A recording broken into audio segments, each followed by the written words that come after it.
Thanks for taking time from your busy schedule, Sadhguru, to do this conversation. Let's start with this question of why scale at all? The question is not about you wanting to scale up or not scale up. Right. You know there is a requirement and a possibility. Whether you are the guy to do it, that's a question. Right, right. When you look back at our culture of entrepreneurship, and there is a deep-rooted culture of entrepreneurship in our country, is there something in our culture that makes us entrepreneurial, or is this just our inability to create enough jobs? Is it entrepreneurship by force? In the early 90s, they said only 7% of India's population was employed. 93% were in self-employment. This does not mean 93% of our population is raring to be entrepreneurs. They had to be to make a living. This is because the desperation to make a living because there's no other way to make a living. So the DNA of entrepreneurship is definitely there. An entrepreneur essentially means you're staking out on your own, okay? There may be banking and other sectors which are supporting you, but still you're staking out on your own, that's what it means. Today, there is more enterprise today in India, in terms of numbers, I'm saying, not in terms of volume. Right. In terms of numbers, probably we have the maximum number of entrepreneurs, which has happened because of certain compulsions, but we could use it to a great advantage. I feel in India, this is one thing that has to happen, that more people should have access to capital than they have right now. I know in various ways, from the lowest level of microfinance to other things, in various ways it's available. Right. So, Sadhguru, there's a book called The Birth of Plenty. It was written by an economist called William Bernstein. And he identified 2 or 3 factors. One was actually capital markets, the ability to organize capital in a way that entrepreneurs can have access to it. The second was around intellectual property rights. So you can have an idea and you can actually monetize the idea. And the third was around the development of communication systems. So you have an idea and you can transmit it across. So some of those factors we're beginning to see in India now, with the, with capital markets having been organized the last 15 years. The ideas can be monetized to some extent, but all ideas being monetized will seriously cripple societies over a period of time. But is that kind of contradictory then, Sadhguru, this whole idea of scaling up? And if ideas are your roadmap to scaling up, or the thing which you use to scale up, and then if you're not able to monetize it… It may be commercially sensible, but socially, in terms of humanity, it is not a thing. As an individual, what is your incentive then to go out and find out the next new thing, if I'm not able to monetize it? If human incentive is only money, I think it's a very poor life. Is there an alternative model that you're proposing of scaling up? If it's destructive to do more, you shouldn't be doing more. Absolutely. There are a whole lot of things in the world. Right. It'll be better if more of it happens. Right, correct. Those are the things which need to be scaled up. Right. So this is not something that you have to make a judgment on a daily basis. Right. Are you driven by a certain purpose? Or are you driven by your own whim? Or are you driven by the lust for money? That's the whole thing. Is money wrong? No. Money is neither right nor wrong. As long as you understand, money was created only as a means, never as a goal. Correct. Right, right. I kind of, come across 2 broad categories of people. Both of them want to scale up. Now, one group actually does it very thoughtfully, putting in the right processes, systems, technologies to help them scale up in a good way. The other group kind of, band-aids it. Sometimes I think we are a country of just enough is good enough. And we kind of glamorize it and say we are it's jugaad, right? But jugaad breaks down. Why are we like that? Is it something in our culture that keeps us from, just enough is good enough or jugaad? Or is it, just convenience? 90% of the population are entrepreneurs. Their idea of enterprise is just to make a reasonable living. For that, you don't need all these things that you're talking about. With a little bit of… Every human being has some genius in him. If he fires up one thing, that happens and he is happy with that. Actually, he is looking at an enterprise as self-employment, as it is termed. Correct, right, okay? right. It's self-employment. Right. He's just employing himself, that's all. Right. So he's not looking at a great purpose of fulfilling something phenomenal Right. in the world. Right. He's only thinking of self-employment, which he's succeeded in, and he's fine. Right.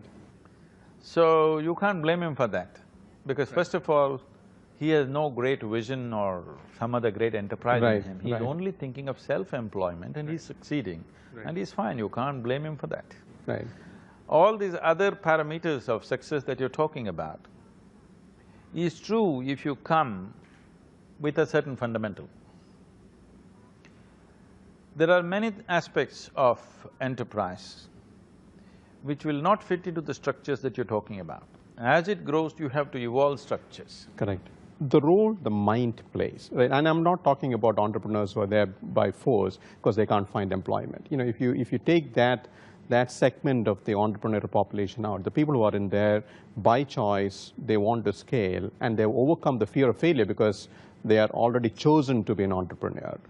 There is always something that keeps them from scaling. If you want to operate large situations, the larger the situation gets, more things will be out of control than ever before.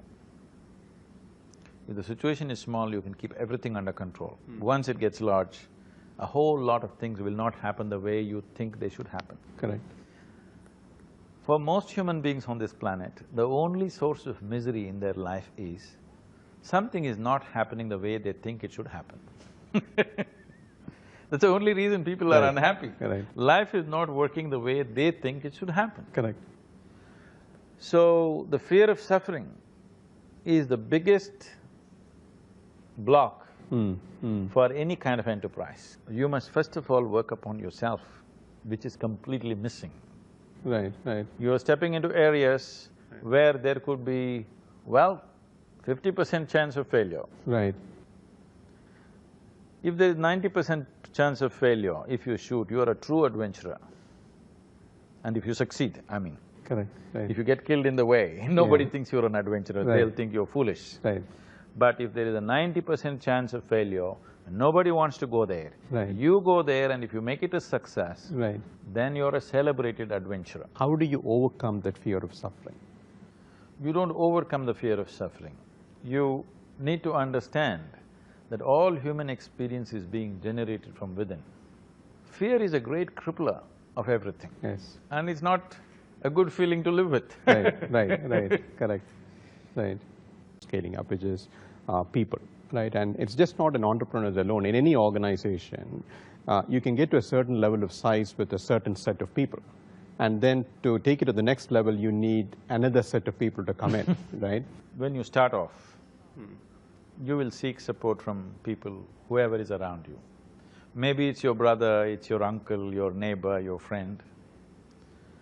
But after bringing it to a certain size, your brother, your neighbor, your uncle and your friend are too happy that they have built their dream home, they're driving their dream car and they have whatever, luxuries and well-being. But for you, it doesn't mean anything. For you, it's the purpose of growing. It's the particular kind of house or this or that doesn't mean much to you. For you, the thing is you want to explore all the things that you can do. So now, how to keep these people aside who don't have hunger for growth? Right, correct. So those who have fire in the belly are one kind. Those who will want to sit in one place the moment their belly is full are another kind. It is a delicate process because there will be struggles of people who stood by you. You can't drop them. Why not? No, because there is gratitude, there is a certain level of human relationships there. It's not just a question of attachment alone as people think it is. There is a deep sense of gratitude because somebody has stood by you at a certain time. But now the same people who stood by you, for whatever reason, most of the time unknowingly, they're standing in your way. Right. So how do you handle that, Sadhguru? I mean, it is a real problem. And I'll also, maybe you can answer this… There is no standard way of handling this, because each person needs his own kind of handling. Right. Because one of the other themes that I run into with entrepreneurs is, they, like you say, they are suffering their success. And I'll tell you an example where the entrepreneurs spend so much time in building up the business that the next generation is saying, well, you know, when we were growing up, you were not there for us. And they're completely rebelling against the business. They don't want anything to do with the business. So all this depends on the quality of who you are, not on how much time you spend where. And if you spend 1 minute with somebody, how profoundly you connect with them will give you a lot of time with the rest of life. You know, when you look at the transformation that has happened in India over the last 15 years or so, most of it has been driven by entrepreneurs. If you look in telecom, for instance, or banking, infrastructure, most of it has been developed by entrepreneurs. Yet, you know, we tend to look at entrepreneurs with a jaded eye. You know, there is always this connotation that they made it through external help. The entrepreneur, any entrepreneur in any nation, if any nation has to sit on a stable base, there must be an effervescence of entrepreneurship. Otherwise, it will not sit on a stable base. Well, the socialist countries have proved this with a very heavy price to the people of those nations. Right.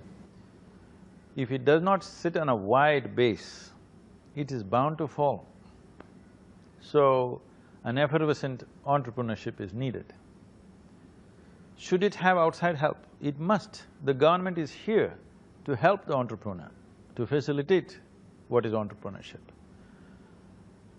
Well, in our country, the help may be coming with a price, unfortunately. But I feel that help should come free. There should be no price to it. But because of various things, various realities in which we exist, the help is coming with a price.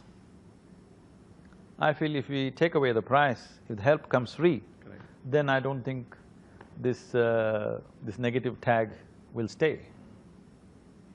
And there'll be a lot more entrepreneurs. The administration needs to understand that it is here to facilitate, not to run enterprise, but to facilitate enterprise.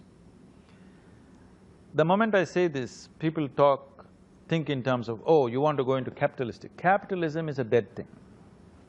As I said earlier, capitalism was meaningful only when capital was limited to a small number of people. Today, everybody has access to capital if he has the necessary capability. Everybody must have access to capital, otherwise human genius will never find action. Right. So, I would say an entrepreneur should receive help from the government, from the social… civil society that's around them.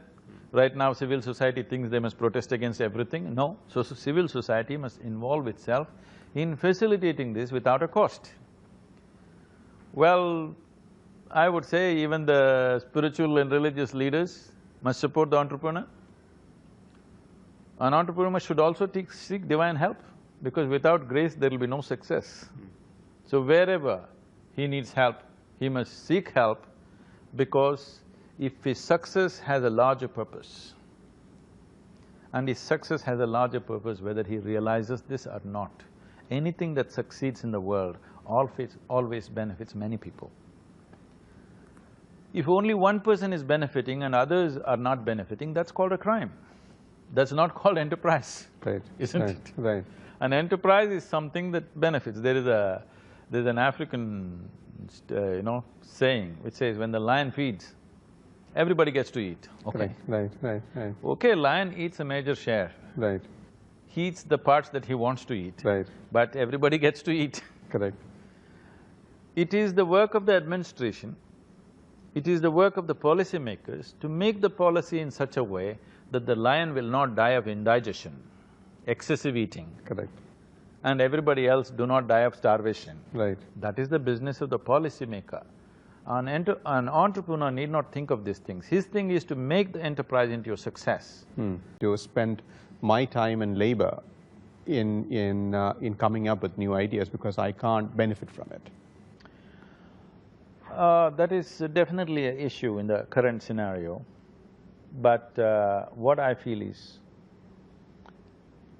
most of the research and innovation should be funded and driven by the administration, not with private money. Or if you're driving, all these things are there, I think it's factored in. If you're driving a certain level of research and development, then you must have big tax benefits and things, or even government funding to do this. If you're driving a very credible research wing, the administration should fund it. Just yesterday I was talking to somebody, not in the country, outside. They said $30 billion is the amount of money that US government pumps into research and development. I think it's too puny. It is. They must have $1 trillion in research and development. But if right now the government itself is trying to fund research and development, which is the wrong thing, it could be rooted through private enterprise. All this is not done because there's a whole lot of suspicion of misuse and this and that and everything. These things can be cleared by a more thought-out policy. With right kind of policy, you could put public money in private hands. Right now there is a fear, if you put public money in private hands, they will steal it and they will boost their, quarterly profit. Correct, right. That can be controlled by the right kind of policies. If research and development is funded by public money, then this question of monetizing the product at any cost will not come. It can be monetized to a certain extent. I know there are a lot of problems in putting public money in private hands, but there are solutions also. It's just that I feel not enough thought and brain power has been put behind this to come out with the right kind of policy where public money can be in private hands and a certain usage assurance can be created in terms of the credibility of research and development that's happening in a particular institution. Maybe a good way of looking at this, Sadhguru, is maybe if we categorize ideas into stuff that actually has an impact on human life and death versus things that make our life a little better. Yes.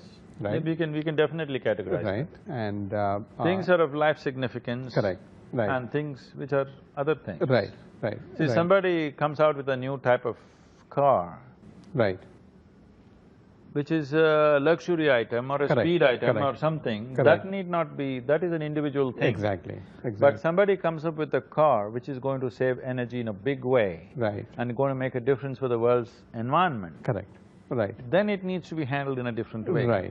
Right. Or even if it cannot… if the research and development cannot be funded, when somebody comes with a product, if there is an agency to assess the significance of this product and its impact on public life, then he could be compensated with public money. Rather than telling him you make your money from your royalty, he could be directly compensated. Right.